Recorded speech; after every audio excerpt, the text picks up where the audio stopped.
used a no-code tool. It's like you run into a wall at a certain point. So I was building these like really complex like synths and electronic like music plugins, and I was like getting really frustrated with like the limits of what the program that I was using could do. So I went to my advisor and I was like venting to him about this, and he was like, "Oh, well, you should just learn C. Like that's the computer program that like this software is written in. So, if you learn C, then you don't have to like be constrained by the limitations of the program."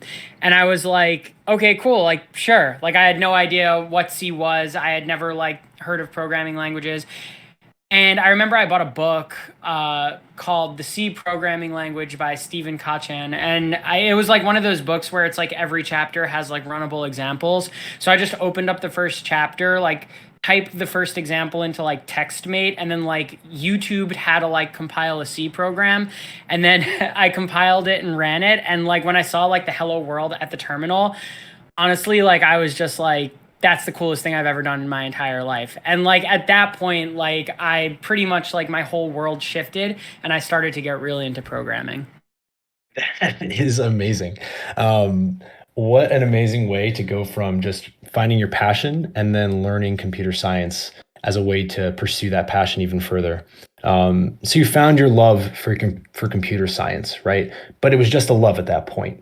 How did it turn into your first job? And your first job was at AppNexus, is that right? That was my first full-time job out of college. Like the first ever, like, so I could talk about that, or I could talk about like my first ever like programming job. Let's talk about your first ever programming job. Okay, so what happened was I once I like ran that, like after I ran that C program, I started to just kind of like do more programming. So I was like doing less and less music and more programming, but I was still a music major. Like even though I looked into transferring to comp sci as like a major, but none of my like background credits or like my liberal arts credits would have transferred over. So instead, what I did is I declared a minor and I stayed with my current major, which was music technology. And so the music technology program knew I was like passionate about programming. And one day my advisor came up to me and he was like, "Hey, Travis, we need a webmaster for the music technology department. Are you interested in doing it?" And he was like, "It pays $20 an hour and you can work whenever you want from wherever you want." And I was like, "You're gonna pay me to do this?" I was like, "Wait, what?" I was like, because like up to that point, I was literally doing it like you said, Dan, like the same way I would like play music. Like it was very much like I looked at programming almost like an art form. Like, it was just a way for me to express my ideas in code in a way that like other people could like take it and run it and like do cool stuff with it. The same way it would be if you like built a virtual instrument. But now like I didn't know that there were like careers in computer science. Like I guess this was like 2010, so like it was definitely a thing, but like because I was so far removed from that world, I had like never heard of it before. So I just thought, "Oh, like I don't know how I'm going to make money doing this, but I know it's like what I really want to do." So when I got offered that like job where like at the time I was working as like a help desk technician, and I was like not making $20 an hour, and I was not like working whenever I want from wherever I wanted. So I was like, "Yes, absolutely, I'll take the job." And then I took the job and I realized that I knew nothing about front end development or like HTML or anything. I had like up to that point just done like C and Java and like messed around with like Objective C. So I was like, okay, like I have to go learn like front end development now. And like this is something that I feel like as a musician I would do a lot, where like it's so competitive where I would just like apply to gigs, and if they're like, "Oh, we need a bass player," I would be like, "Okay, sure." And then like I would go like beg my friend to borrow his bass. Yeah, exactly. And like learn, like how to play bass. So this was kind of the same thing. And I remember I don't know if anybody in the audience like might remember this, but Dan, do you remember the W3 Schools like DHTML Oh my tutorials? God, I do. I used to Dude, use like those the all one the time. where the one where like you would like click on a light bulb and it would like turn it on and off, like using jQuery and like different like class names for like different CSS images. I was like, this is incredible. I was like, look at all this amazing stuff you can do with like front end development.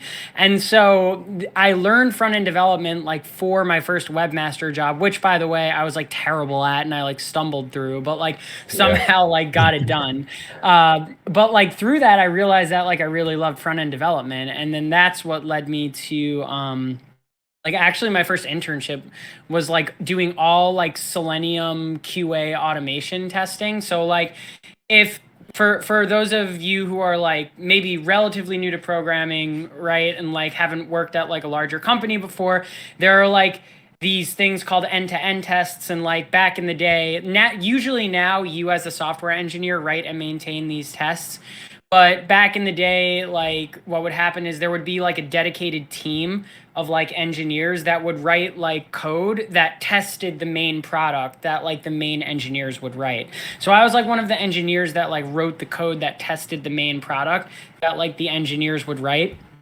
But that main product at the time was like basically like it was an early version of like what you might call like a progressive web app or like a single page application. But this was back in like 2012, so this was still like pretty much a novel concept. Yeah, exactly. Like we would use like the Google Closure compiler to like compile all of our JavaScript, and like we would just kind of like handwrite all of our CSS and like concatenate it, you know, in the head of like the document. Stuff that like now things like Webpack and, you know, Babel like and all of that ecosystem make a lot easier for you. But when I was there, I saw like that basically single page application architecture, and I was like, wow, like it looks like you can really do a lot with front end development. And then that's what led me to, you know, like AppNexus. This is pretty interesting. You touched on something that I think a lot of people don't realize. You said you kind of learned on the job, right? You had no idea what you were doing, but you figured it out. Oh, yeah. There are a lot of people who put off interviewing and put off studying for interviews because they feel like they need to get to this place of, I know I'll be great on the job. Then I'll start studying for programming interviews. Then I'll try to get a job. And to your point, you know, I was the same way when I got my first gig. It was learning on the job, learning on the fly. A lot of this stuff is just being very flexible and open to learning new ideas every single day. Like if there's any skill that being a programmer requires, it's that. So I could not agree more. And like, you know, actually like what I've come to realize about programming is that really like the job is rapidly learning and understanding ideas. Like that is the job. And like the way that I think about interviews is that's what they're testing you for. Now, I know like Dan, you have like your methodology, and like I would say that like your methodology has like really helped me, like especially like when I'm interviewing at the more senior level positions. But like if I had this stuff when I was like just starting out, it would have really demystified a lot of it for me, because I went through like a lot of my early interview processes being like, oh, like this is an SAT test. Like first I have to study and then I have to do really well on the practice exams, and then I have to go take the test, and if I pass, then I'll get a job at Google or I'll get a job at Meta or like etc. And you've done all these things, right? You've gotten jobs at Google, you've gotten jobs at Meta, Bloomberg, pretty much anywhere you want to go, the world is your oyster, right? So I think to touch on that, you know, I'm jumping around here a little bit, but you know, what was your study process like for your first real job after your webmaster role? What was my study process like for my first real job? Yeah, so what happened was I was interviewing with Google for a site reliability engineer position, and they sent me all of their stuff, like, and I was like, Did they get you Yeah. the PDF? I got Yep, the same they PDF, pack a man. PDF. They're like, you need to read these 15 books, and Yeah. then you have to like memorize like these white papers on Bigtable. And it would also be really great if like, you could go ahead and write like the next HTTP protocol before you apply. That would be cool too. And like, I was like, okay, cool. Like when you want to do this in 2 weeks, like great, let's do it. So I like basically scheduled the interview because I didn't know what else to do. And then I crammed and I literally just tried to do it like I would do like SAT prep back in the day, just like rote memorization, like just trying to be like, okay, here's like the runtime of like this data structure, like this sort of like method on this data structure, etc. And I remember like getting to the first phone screening and feeling completely unprepared and like freaking out. And the first question they asked me was something like, what would you do if like you were overseeing one of Google's data centers and it caught on fire? And I was just like I would cry. Like I was like I had like no I had like no good answer at all for them.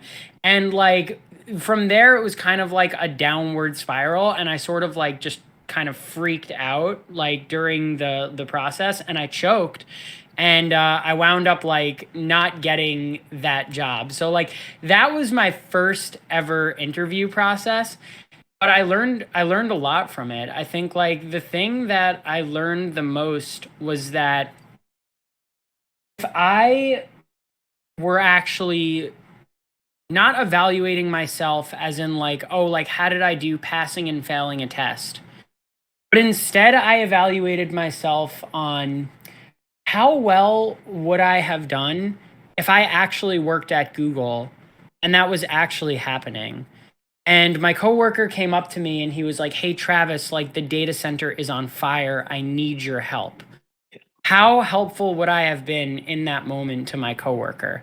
Mm. That was kind of like my aha moment where I stopped thinking about interviewing as like an SAT test and I was like, "Man, even if I didn't know the answer, if I would have just kept my cool and worked the problem Yeah. and just tried to get information and communicated with my interviewer like they were my equal, like they were my coworker, and I was actually on the job and we had to figure this out together, I probably would have said and done different things in that interview than I said and done thinking that I needed to know the right answer, you know? That is beautifully put. One thing that a lot of people do is they make them during the interviews is they make themselves seem like less than, and the interviewer is so great. Right. Um, and you have to break out of that. When you start having a conversation with the interviewer, it's exactly what you're saying. You start working the problem. Yeah, you don't have the answer right away. And I think everybody here has had that feeling of being stuck or frozen when they're asked something during an interview that they don't know the answer to. And the real magic is learning how to get creative instead of getting stuck. And once you Yes. get there, I mean, things open up, doors open up that wouldn't have opened up before. So I it's really cool to hear how you discovered that yourself. Thanks. Yeah, and I completely agree. I think like I know this is going to sound like very, kind of like, leadership summity, but like part of that for me is like believing in myself and Yeah. like believing that like the interviewer is not trying to like harm me or just like fail me. They're not trying to like be tough on me. And now having been in the other position, having given a lot of these interviews, I can tell you for sure that like the interviewer wants you to do well. Like that's great for the interviewer because like we're getting really smart people into like our company, so that's awesome. And we're getting people that we want to work with like into our company. So I 100% like echo what you just said there, Dan, for sure. Let me ask you this. So you study. You actually get rejected from Google for an SRE position. I didn't know you did that. That's pretty cool. Yeah. Is that where AppNexus comes into play, or does that where Refinery 29 comes into play? Yeah, so that was where AppNexus came into play. So I was also interviewing at AppNexus at the time, but I was interviewing for a front-end engineer position there. So I felt much more comfortable like with the subject material than I did for like, Google site reliability engineering position. Yeah, so The App Nexus interview was kind of like the opposite. Like I really clicked with my interviewers. They asked me questions that were challenging, but like, I felt like prepared enough and like confident enough in my answers to really kind of like give them and like follow up. And I did wind up like getting that offer and then taking that offer.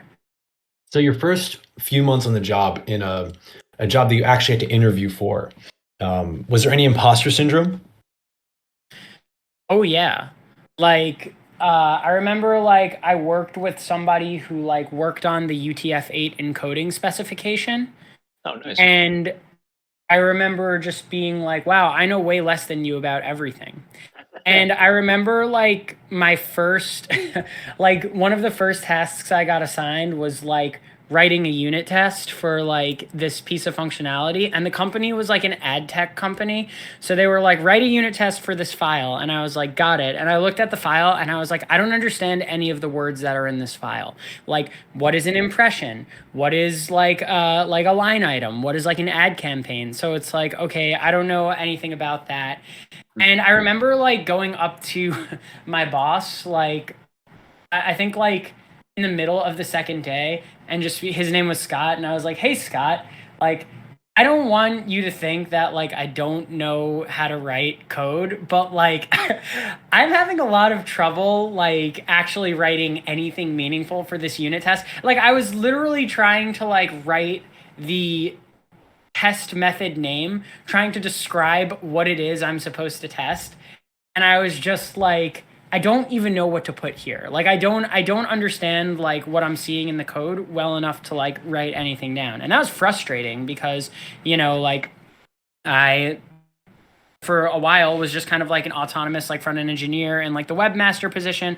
I like really felt passionate about front end engineering, and I, wanted to like make a good impression.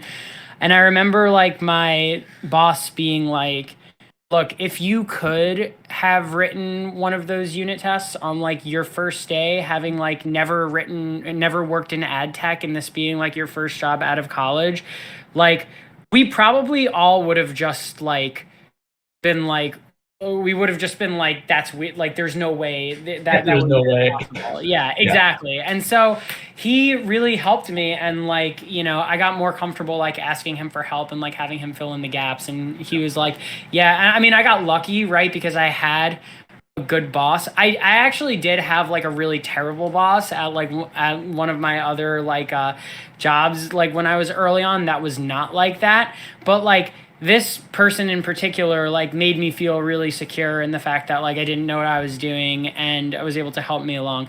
The other thing that helped was like I got hired with a peer group, and like taking advantage of like the peer group I got hired with was like really crucial for me to like like really feel like I belonged, right? Because like I would be struggling being like, I don't know how to write this unit test, and I would turn to like my friend, and she would be like, oh yeah, like I also have no idea what I'm doing, and I'm like just sort of like lost in the dark. And I Yeah. feel like, yeah, I honestly think that like that just like every time you start a new job or like undertake a new venture, like that just stays with you. There's always that like feeling of like, discomfort. So, So yeah. let me ask you that, right? To add on to that. Um, you felt this imposter syndrome at AppNexus, but you had a good boss, and that goes a long way.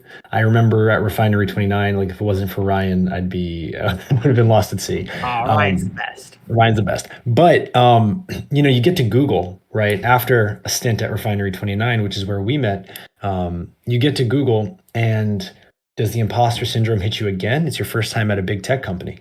Yes, absolutely. And they even like in the Google orientation, they do a whole section on imposter syndrome, and they're basically so Google does a really good job of like telling you that like yes, it's normal to feel imposter syndrome here. Like yes, that is okay. No, like you're not an imposter. Like yes, you belong here.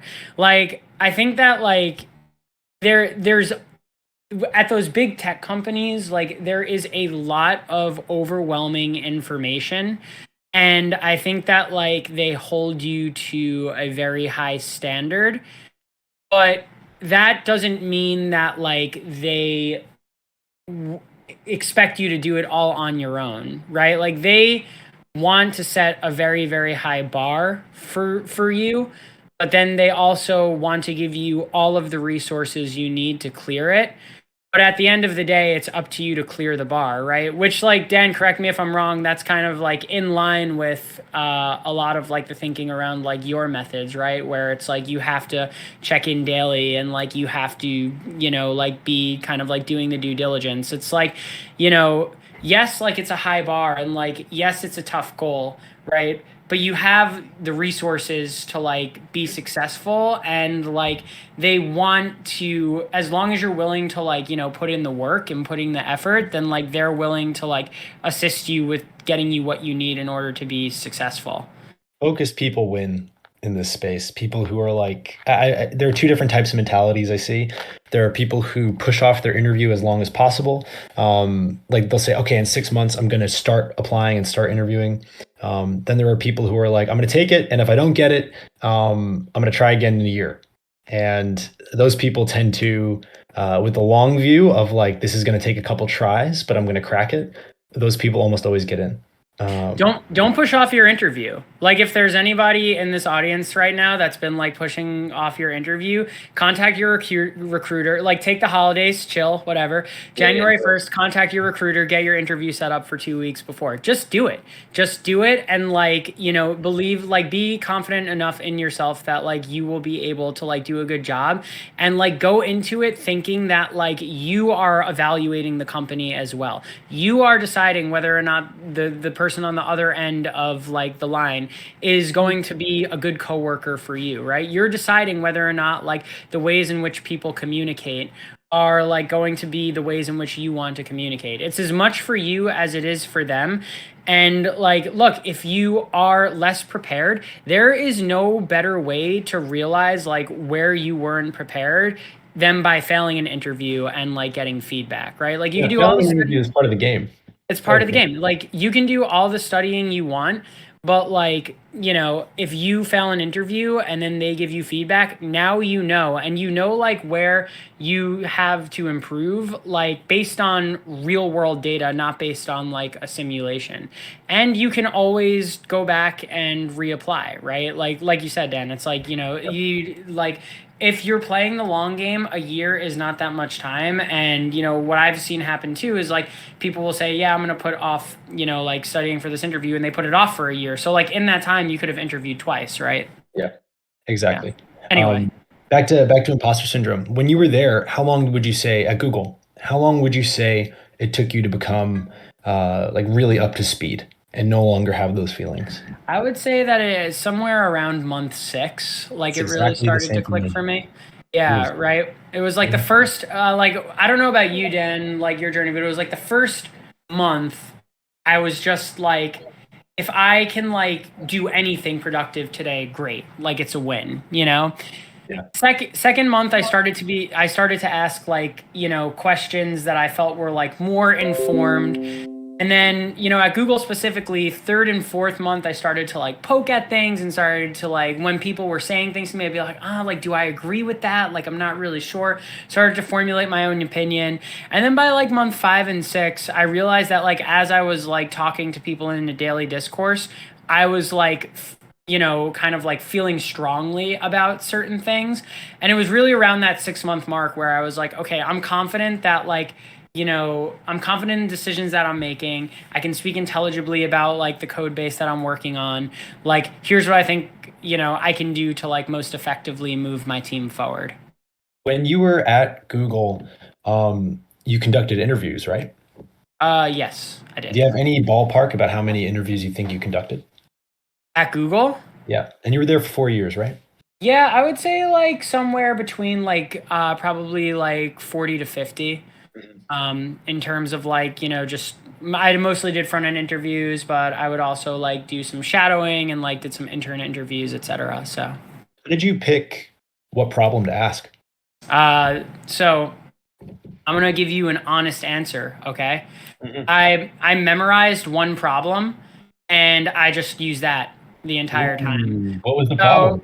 Yeah. So like I basically like it was so my coworker told me it, and he told me it because I was literally like, so we had this like org wide push to kind of like have more interviews, and I was like, oh man, like I was like, all right, I want to help out, but I really don't want to like have to like memorize new interview questions. Like it's hard for the engineers working at the big tech companies too. It's just like we're like, okay, like what's a good interview question that's like not gonna leak that like Yeah. we can just like ask in perpetuity.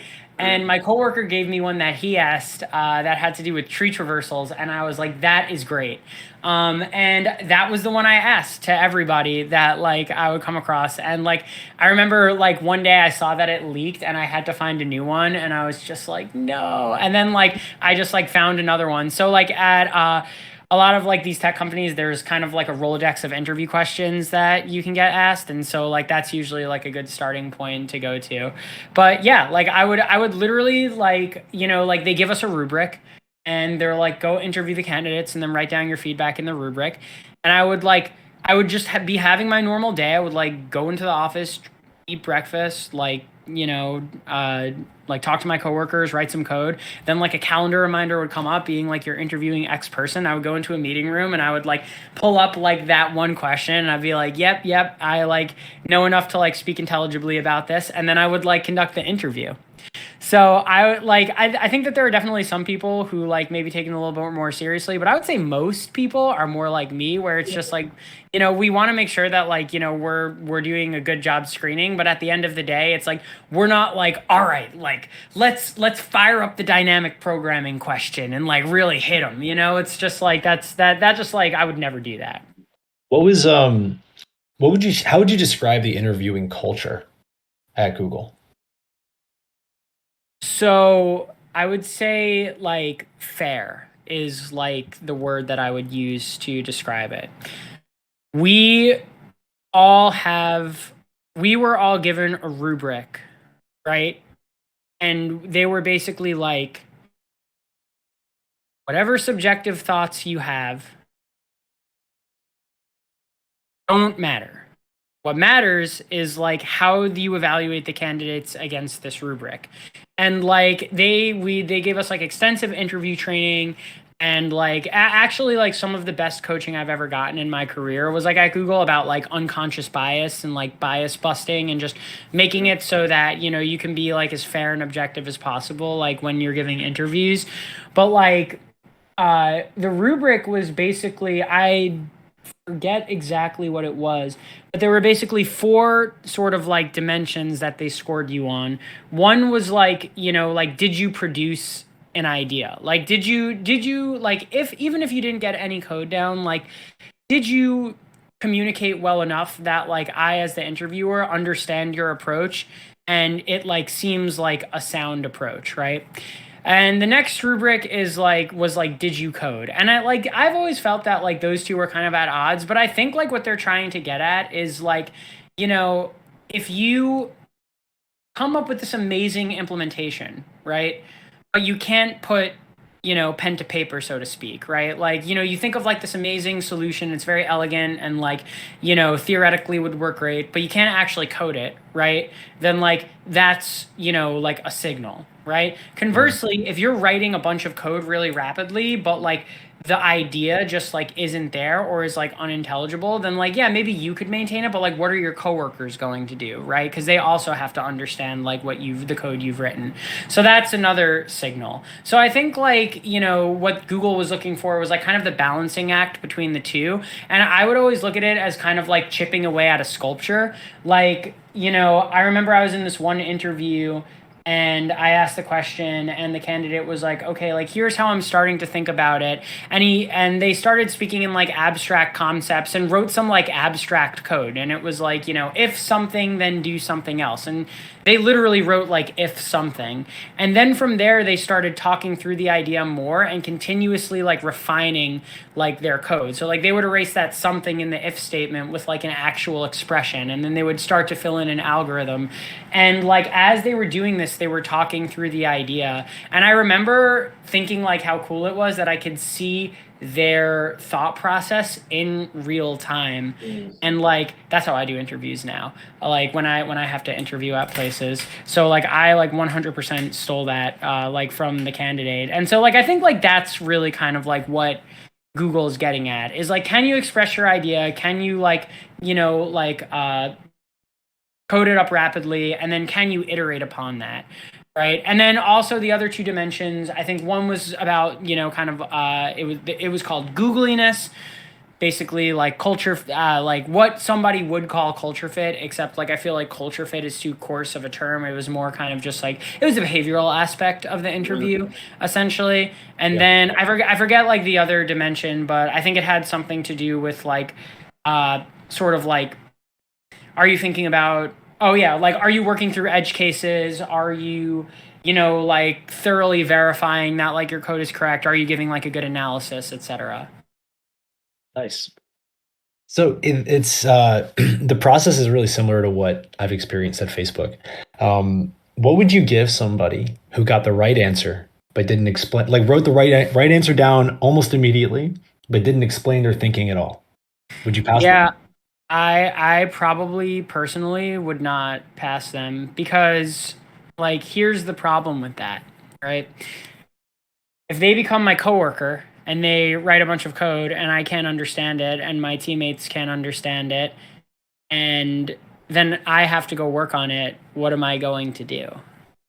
And if I ask that person for clarification on like what things mean and they can't explain it to me or they can't communicate it to me, the first thing I'm going to do is I'm going to ask myself if I'm like not explaining myself clearly. But like if they're really not getting it, then like that's bad for the team. That's bad for, our product, right? Because like, sure, like they could always just maintain that one piece of code, but you never know what's going to happen, right? Like they could go on vacation or they could quit or, like something can come up. So I would actually say it's the opposite. Like if somebody communicated their idea crystal clearly to me, but like didn't write any code, I would be more likely to be like, ugh, maybe, I don't know, like maybe something was just off that day. Because like at least they could communicate it, right? Right. And then like once you can communicate your idea, your thought process, now your coworkers can help coach you through like code. I mean, obviously there has to be some sort of like baseline, but like if I Right. can't understand what you're trying to do, then like how can I help you and like how can I work with you? That is so eloquently put because I think a lot of people think the opposite. They grind lead code, and the first time they get faced with an actual interview, they're like, okay, this problem is way more ambiguous than I'm used to. Like, Yeah. why am I not being given any examples? Sometimes information is left out intentionally, and the Yeah. whole point is to get people thinking and speaking to us. Communication during these interviews is incredibly important. So So I important. encourage all of you guys to really practice with mock interviews and things like that. Just articulating your thoughts and helping bring your interviewer along the ride with you. Um, so, Travis, I have to ask, a lot of these people dream of getting into big tech, and you've left big tech. Why? I mean, you left big tech at a time. So why would you leave Google? Such an amazing place to work. Why would you leave? I wanted to be an entrepreneur. So I, always kind of like wanted to be an entrepreneur. I actually never saw myself working at a big tech company before, but I went to Google because I just felt like, it's Google, right? Like where you like I remember talking to my dad about it and my dad was like, when Godzilla knocks on your door, you answer. And like that's basically like where I was at with Google. So I that was like one of the reason that was like pretty much the reason as I like wanted to try out the entrepreneurship thing. Like I personally like my work style is like very independent, very autonomous. Like Dan, remember like when we were working together and we had like a tough problem, I would be like, listen, man, just like give me a week to just like not talk to anybody or like do anything, and then I'll come back to you and with hopefully something, and it's like that Always that's something, like guys. yeah. Always. Yeah, well, Um, we try, like, and it's like that's how I really like to work, and that was what I thought entrepreneurship was at the time when I left Google. Also, like, I was like pretty, young at the time, and I think I had some growing up to do before I could like really take advantage of like, the community and the ecosystem at like the big tech company. I think that, if anybody is thinking about doing the big tech route, the community is like such an important part of the job, like just really kind of like, it's funny because it's like you go through all these like technical interviews and stuff, but then you get there and it's really about just like, finding other people who you enjoy working with, who share your passion and share your enthusiasm, and then like just going off and trying things and building things with them. Like that's, and like I think that like if I were to start Google all over again or start my career all over again, I definitely would have given myself like that advice, like focus on the people as much as you focus on like the software. so when you decide to go back to big tech, um, you ended up at Facebook and not back at Google. I'm sure that was an option for you. Why did you decide at Meta, right? Why did you decide to go to Meta instead of going to Google? They offered me more money. Uh, that's like really what it comes down to. I'm trying to start a family soon. I'm getting married this year. Like I think like they offered me a lot of money and they offered me stability. And like the other thing is, so for Meta specifically, like if you're a front end engineer, I feel like Meta really sort of like champions front end engineering, right? It's like the birthplace of React, and like there's like a ton of incredible infrastructure there. And like, I don't know, like the ecosystem of tools is just like so amazing. And I feel like I could just like learn so much about like specifically front end development like every day. And so that was like another reason why I was excited to go to Meta because like they really do like focus on front end engineering, right? Like so like Google is great, but like Google does not use React, right? As far as I know, like, so don't take my word on this because like it's been a while, but like when I was at Google, it was like Angular, and it was like Google has some internal frameworks that they use, but it's like you go to Facebook and it's like, that web technology that like everybody's using, like now you're going to see like the bleeding edge of it, right? And like be Of working course. with people Yeah. who like maintain it. So like that's always like really cool. Have you been conducting interviews since you got to Facebook? No, so they make you wait a year before you can start interviewing. But I've talked to a bunch of folks who have. Tell me what you've heard. Um, I think like it's really similar to Google, where it's like most of the folks who are interviewing, like a lot of them like are very much invested in like they're like invested in people. So I guess like what's cool about Meta is it's kind of like a walled garden entrepreneurial ecosystem. So you go there and you could basically, right, like Den, you find what you're interested in, and like Right. there's probably an opportunity to work on it. And so, like, some people are really interested in, like mentorship and, like the recruitment pipeline and, like, sort of like making the interview process as effective as possible. And so I've spoken to a lot of those people who are really passionate about, like, giving good interviews. Like, my boss was like, basically, like, kind of wrote the book on like what front end interviewing is like at Facebook, and he's done a very good job. Like out of all of my big tech company interviews, I know I'm keep using Facebook and Meta interchangeably, but out of all my big tech company interviews, like Meta was like my most pleasant for sure. So what's if you have a tip, like one big piece of advice to give other front end engineers, applying to Meta or going through their process, what would you give them?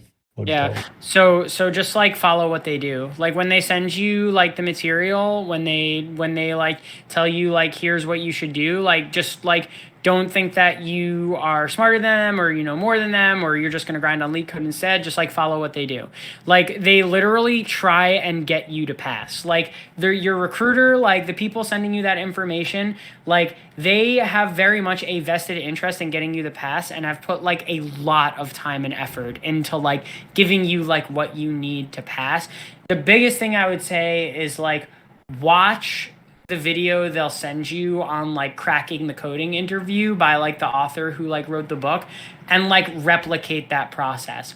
Also specifically for front end, I would say that like one of the best things you could do to practice is like go through like the Lodash API, or like sort of like if you remember jQuery, like jQuery's API, and try and write some of those functions yourself. Like write debounce yourself, write flat map yourself, write reduce by key, like yourself. Because like I think that like there's a lot of really good JavaScript fundamentals in there, and Facebook will definitely expect you to know JavaScript fundamentals for sure, for sure, for sure. Like it's not like a what my front end interview process was like at Google, where it was like, it's like, yes, some basic JavaScript, but it's like mostly data structures and algorithms. Like if you're applying as a front end engineer at Facebook, like you're going to get asked timers, you're going to get asked like, events, you're going to get asked closures, prototypal inheritance, like all of that stuff. So it definitely pays to like, make sure that like your JavaScript fundamentals are solid, as well as your sort of like programming fundamentals. That's a pretty stark comparison to the resources. I think I got the same pamphlet PDF you got when you applied to Google, where it's just super broad and they give you a bunch of different topics to study. Yeah. But it sounds like, the materials you got for your Facebook interview were very indicative of what you actually received during the interview. No, yeah, Facebook like really like had it together when it came to like interviewing, or now Meta. Like they really, it's like you could tell that like a lot of like really passionate people like who actually cared about the stuff like put it together, because like it was really like directed to like help you succeed. There was still a lot, and like also I could feel that way because again like so I've been like doing this for a while now, and like I've kind of gotten used to like what sort of material they send you, and like trying to parse out what's important and what's not. But it's like basically I would say that like a good rule of thumb is like anything above the fold is going to be weighted a lot more than like what they say, which is like other things that you could look at, like, so I would definitely like prioritize looking at all of the above the fold stuff. And then like if you're just chilling one night, or like you're kind of like you want to take it easier one day, just like pick one of those below the fold things at random and like check them out. Awesome. Now, at this point, we're running out of time, so I want to ask you a few questions. There are two questions that stood out to me from the community, and then we can also maybe do one or two if you have some time from the audience. Muthu says, what's your strategy for encountering novel questions or patterns during a coding interview? Things that are out of practice that you haven't experienced in a while. Do you explicitly ask the interviewer for a hint, or what do you do? Yeah, so this is a good question. So the way I try and answer that is I ask myself, like, if something came out of left field that like I was like rusty on or like brushed up on, and I was like talking to my coworkers, like what conversation would I have with them to be most helpful? So usually what I'll do is I'll start out just trying to like work my way through what I do understand, right? So I'll be like, okay, I'll show an interest in learning more, right? I will shut off the part of my brain that says like, you don't know this is bad, this is scary. And I try and train myself to like turn on the part of my brain that says, you don't know this is an awesome learning opportunity. So that first part. Yeah, so it's really, again, like for me it's like psychological. And so like one of the things I will do if like for example I don't really understand, I don't think I know like what sort of class the problem is falling into, right? Like, is it a data structures problem? Is it like a, like a recursion problem? Like, is it like going to be dynamic programming? Is it looking for like specific data structures? Is I try and understand more deeply what they're asking, right? Because like, I've realized that like most of the times when something comes out of left field, if I can like try and understand deeply what they're asking, and then sort of put together in my head like a mental model for how to think about solving it, then I'll be able to do something like this. I'll be able to do something like be like, okay, like I know that, like I want to like store this information where like I could look it up quickly, but I don't really care about like any information that I'm looking up attached to it. So like I could use a dictionary and just put like a Boolean in there, but like also like that seems wasteful. Like I feel like, and then what I would say is like, I feel like there's probably a better data structure that's kind of like a dictionary that like I can like put things in and reference them really quickly, but they don't have to have a value associated with it.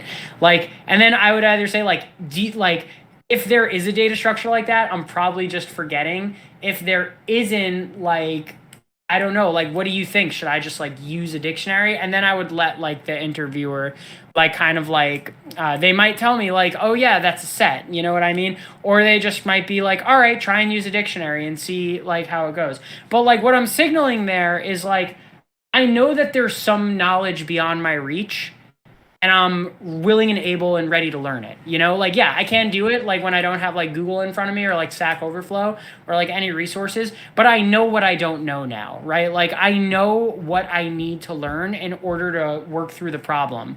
And what I sometimes do is like I'll literally be like, okay, like I don't really want to worry about this part right now. So I'm just going to be like function blah, and it just returns like some, you know, like it just returns like the thing. And it's even better if I could be like function, like perform operation on, you know, like list of numbers, right?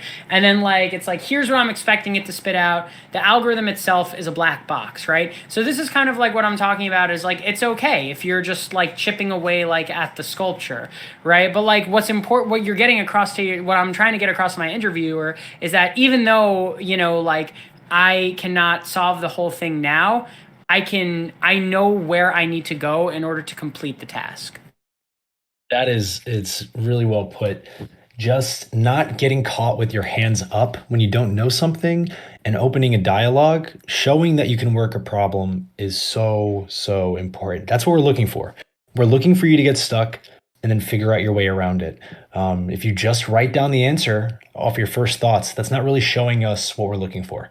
We want to see how you behave when you get stuck, when you're given, problems that aren't really well defined.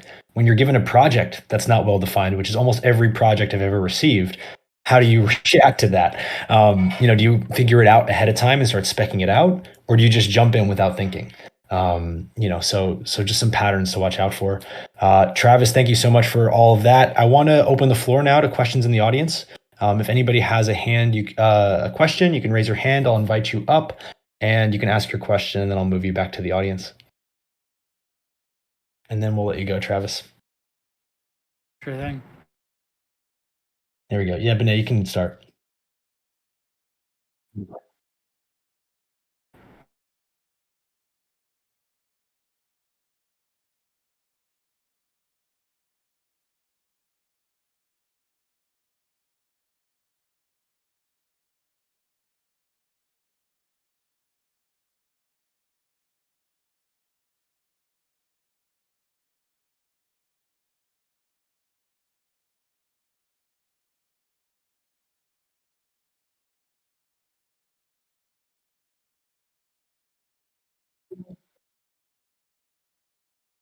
So I've been at Facebook for almost like 4 months now.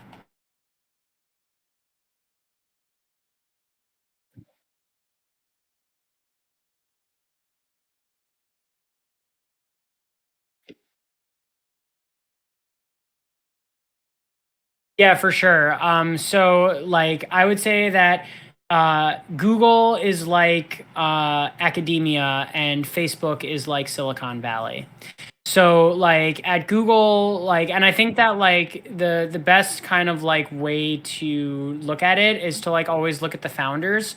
Like Larry and Sergey were like PhD students, and Google was born out of a PhD thesis. And so naturally, like the culture of Google is a culture of academia. It's like you're rewarded for your individual contributions, but a lot of that has to do with like novel intellectual property you've created, design documents that you've written, sort of kind of like like very like kind of like comprehensive like works, very well put together, well structured, academically sound systems, right? Like that's what Google really like rewards and optimizes for. That's why like so much like new technology comes out of Google. Facebook is like Silicon Valley. Like, so, like, yeah, if you don't have like a great technical architecture, like, I guess like that's kind of a problem. But if like that product that you built, like, brings in like millions of new users or like drives up some metric astronomically, like that's a win, right? Like you're absolutely going to get like rewarded for that. And so like I think that like when it comes to like sort of customer impact, Facebook cares a lot more about it. When it comes to sort of like community, like how well you are helping advance the field of like CS and computing, like Google cares more about that, which is why like I think the best jobs in Google are like the research jobs, because like it aligns very well with like their performance like program. And like at Facebook, I think like probably like some of the best jobs are on like the newer teams or like the newer products, because like there's going to be a lot of churn, and like maybe like you work on like 5 or 10 different products before you find the one that really takes off. When you find the one that really takes off, like it's going to be kind of just like a rocket ship, I think, right? Like I could speak a lot less to, maybe Dan could speak a little bit more to his time at Facebook. I have a good way to illustrate this, and Travis, this is to you, but tell me about the difference in code review processes at Google versus Okay, Facebook. yeah. So Is it? like, yeah. So my first code review at Google, it was like a pretty innocuous change to an API. I think I had to like implement part of a router. And I remember like first I like read a design document for like, like what people were thinking. And then I kind of like, gave my feedback, wrote the implementation. And then like, it was like a pretty, like nuanced state machine. Like I really learned a lot about sort of like, I've never written like a state machine implementation like in JavaScript before, and had a lot of like really good conversation about code review, about like how to structure it in the code review. It was thoroughly tested. We shipped it, and like it did what it needed to do. Sorry, my computer just slept. Sorry about that. All right. So my first code review at Facebook, I joined and my TL was like, "Hey, like we need you to build this whole feature for us, please." And so it was like a 3,000 line code review with like no testing whatsoever. And but it worked, and my TL was like sick and he accepted it. And so like I would say like that's a pretty good like illustration of the differences between like the two.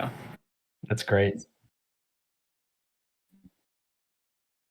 All No right. any tests, no unit tests, no end-to-end tests. Well, because it's a new product, right? And like we just had to like get stuff out in front of customers and like, make sure that like, like we're actually building what they want, right? Like what good is writing a unit test or an end-to-end test if like, we put it in front of a customer and they're just like, actually, we were thinking something different, right? So like there's a time and a place for it. So I think like that's the reason why. And then like, at Google, like, it was like a little bit different.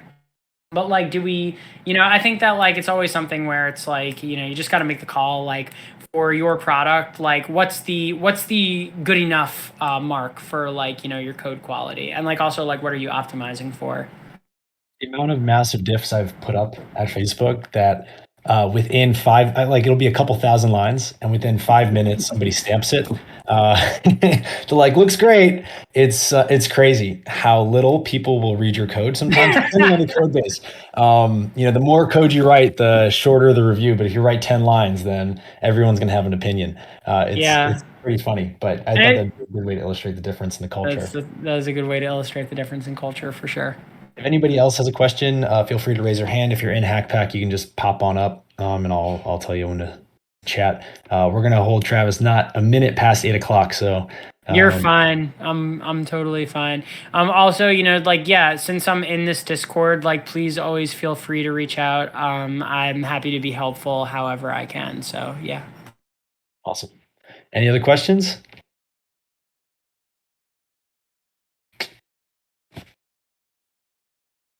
There we go. We can go again, Danae. We can go again. No, no worries.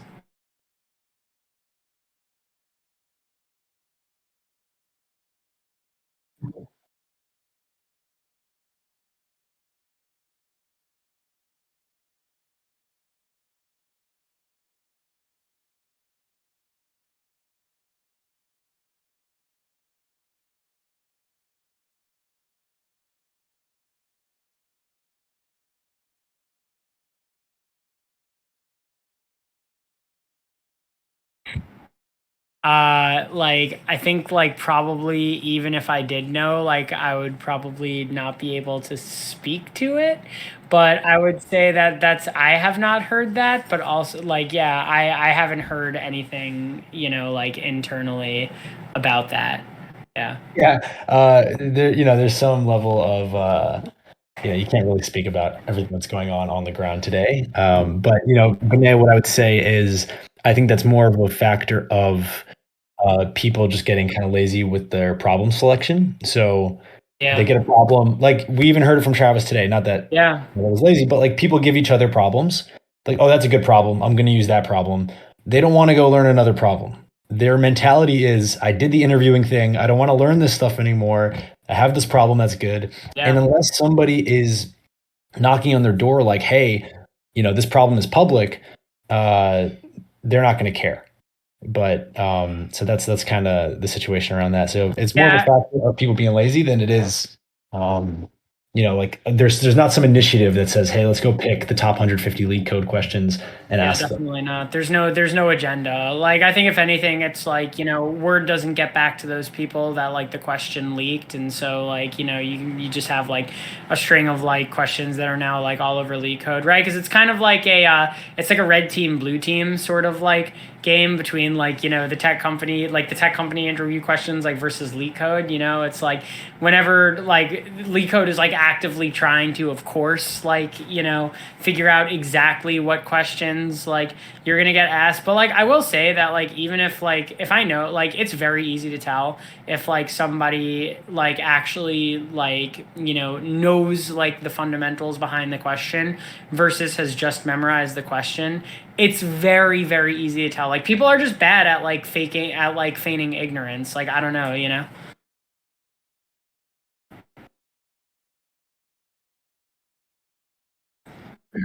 Oh yeah, for sure. A lot of the times when people think they've seen a question, they haven't seen it. And there's nothing weirder than when you tell your interviewer, oh, I think I've seen this one before. And then they say, okay, now solve it. That's great. Solve it. And then you realize you haven't seen it before is such an awkward experience. Oh So yeah. actually, I wrote an article on this topic specifically. So you can definitely check out the blog if you're interested in that.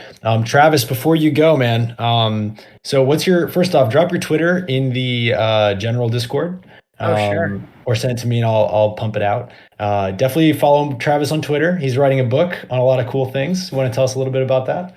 Oh, sure. So, I'm gonna first post in general Discord so I don't forget. Yeah. And then I'll just do that. Okay, cool. And then, so I'm currently writing a book called Effective Communication, Ways to Write Clean Code with Messy Product Requirements. And one of the things that I've come across a lot, especially in my transition from like the junior, mid senior level to senior level, is that, you never come into work one day and you sit down and your boss goes, hey, like write this very well defined HTTP server today. Like the requirements are always like really messy. And like I feel like a lot of the clean code and like coding architecture books that I've read really assume that like you have like this static, nice, unambiguous set of requirements to work off against. Like I found that's rarely the case, and it's kind of like uh, been like a point of friction for me because like I want to write clean code, but if I don't have those like really clean requirements, then I can't. So this is a book about like how do you take those messy requirements, make them clean, and then write clean code for them, and then also like keep it clean like as the code base gets maintained. So like we talk a lot about requirements gathering. We talk about like kind of a mental model for like writing software when like things are always changing. Then we talk a lot about like how do you maintain a code base, right? Like what do you do when like you're mostly just changing stuff and not like writing new stuff from scratch. And so if you're kind of like in a position where you're looking to go from like that L4 to L5 role, or like you're trying to like get your next job as like a senior software engineer, and you're interested in maybe like beta reading the book or like giving me feedback, it's totally free and open source. It's on GitHub. I'm gonna like publish it for free.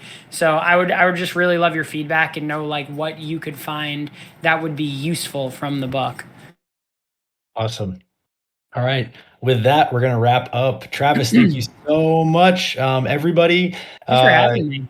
Travis is in. He just posted in the general chat. You could probably annoy him with a few more questions. Sorry for signing you up, Travis, but No, of course. Travis is very generous with his time, and he's been awesome.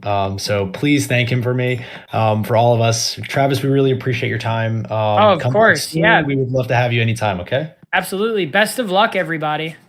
Yep. All right. We'll talk All to you right. later. Take care. See you guys.